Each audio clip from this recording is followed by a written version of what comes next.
Broncos news and rumors. Mitchell Renz, Chase Sr. here at Chat Sports. What's the latest going on right now? Could the Denver Broncos potentially draft Najee Harris, running back out of Alabama? According to the Denver Post, Broncos should get Harris in the first round.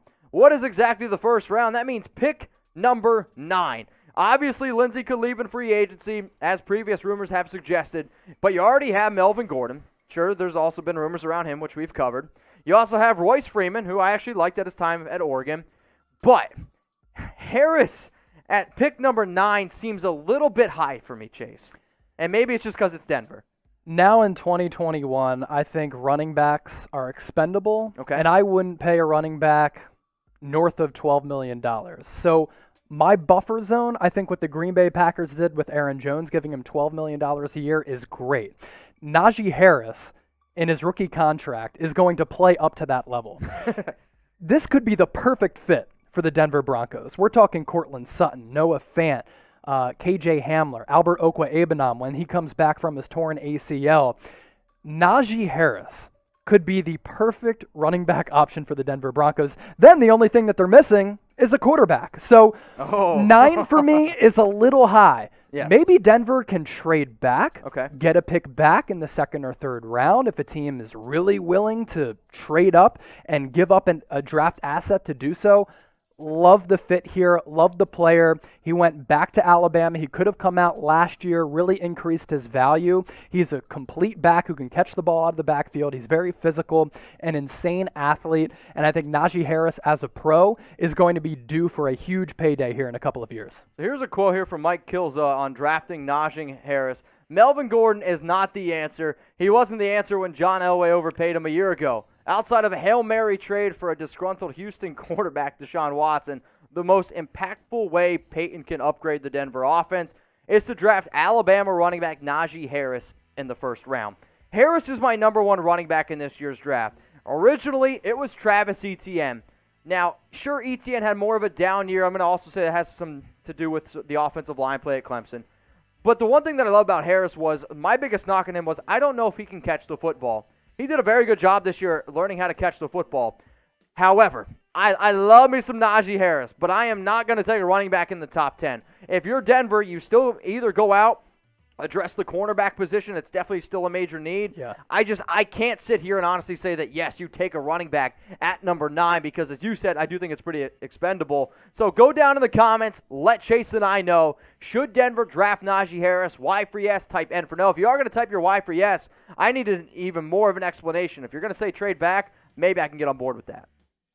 So this is what Najee Harris did in 2020. An absolute just stellar season at Alabama. Some people say this is the greatest Alabama offense that we've ever seen. You talk about Mac Jones, you talk about Jalen Waddle, Devonta Smith, but you should also still talk about Najee Harris, who had 251 carries, 1,466 yards on the ground, 425 receiving yards, and an SEC record of 30 total touchdowns.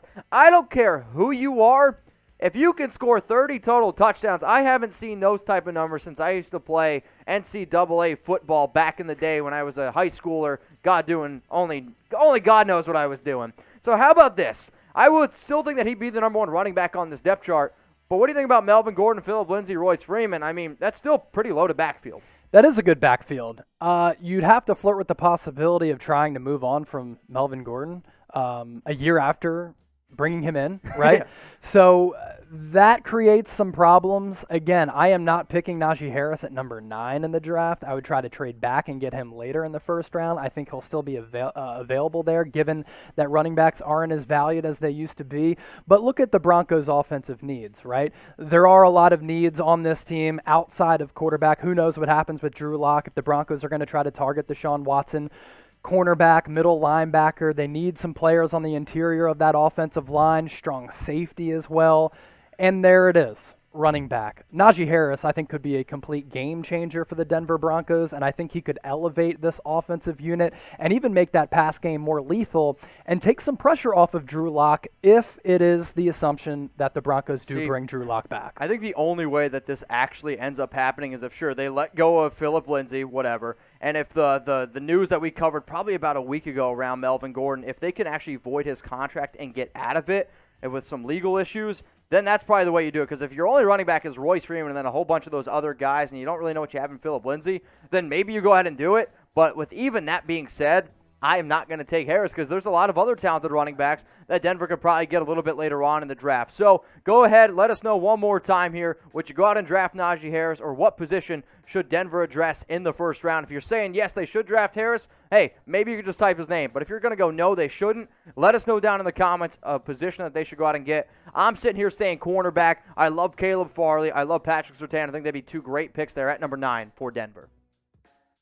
If you guys love the NFL and you're looking always for the latest NFL news, rumors, and if you just want more videos around trade projections, off-season projections, free agency winners and losers, we got you all covered here at Chat Sports. We are the #1 most watched YouTube channel for interactive sports. Like, that's what we do here. Literally, chat sports. That's exactly what we do, and we want to be able to talk to everyone here. So I see King J in the comments. I got Burnin' Spades, Osark. We got Ravens Flash, Slogosh, Wowie, King J, Chill Will. Like, we appreciate everyone who's watching. So if you haven't already, hit the big red button that says subscribe. And that way you don't miss all of our live shows every single Monday, Wednesday, 4 p.m. Eastern Time, 1 p.m. Pacific. Let's get into the latest around Deshaun Watson and what exactly is happening with him. Watson reportedly wants to play for the 49ers or the Broncos. Panthers have also been very interested. Obviously, there's a lot of teams that are interested in Deshaun Watson. There's no doubt about that. But what do you think is going to happen with Watson here? What's the latest, and what can you tell me about this story? So this is just fascinating to me because I think the longer and longer that the Texans wait to trade him, I think the trade value diminishes just a tad. Because if it gets to the point where Watson says, look, I've already told you for months I am not playing for the Houston Texans. And then training camp comes around and says, you know what, I'm willing to sit out this year. There are some financial implications that factor into play when it comes to all of that. But I think the longer the Texans wait, the trade value diminishes some. My stance on Deshaun Watson is similar to the one that I took on Russell Wilson. I'm not trading away Deshaun Watson unless I am getting a haul back. I'm talking multiple first-round picks. I'm talking immediate impact players. Now, there have been reports that the San Francisco 49ers are the top suitor potentially for Deshaun Watson. So if I'm the Houston Texans and the 49ers are interested, I say, okay, I want your first-round pick this year, and I want 2 other first-round picks. I also want Nick Bosa. And maybe another player. Okay. And if you give me that package, I will part with Deshaun Watson and also send me Jimmy Garoppolo back, who when he's on the field, he can be a winner. So of the last 42 games that the San Francisco 49ers have been available, Jimmy G has only played 25. So the production has been pretty solid from Jimmy G. It's been his availability that has been the problem. But for the Texans, a rebuilding team, you bring Jimmy G in, as well as guys like maybe Nick Bosa and a couple of first-round picks that you can help build with moving forward. That's a trade package that I would think about. All right, so how about this? What do you think is the better fit for Deshaun Watson out of the 2 teams that y'all see on screen right now, the Denver Broncos and the San Francisco 49ers? Which team do you think would be the better fit for Watson? I want you to type DEN for the Broncos, type SF for the 49ers. I'll tell you what, from a offensive standpoint, it's Denver. They have a lot more options there for him to be able to work with. Cortland Sutton, Jerry Jeudy, KJ Hamler, Noah Fant. I mean, that's pretty legit talent.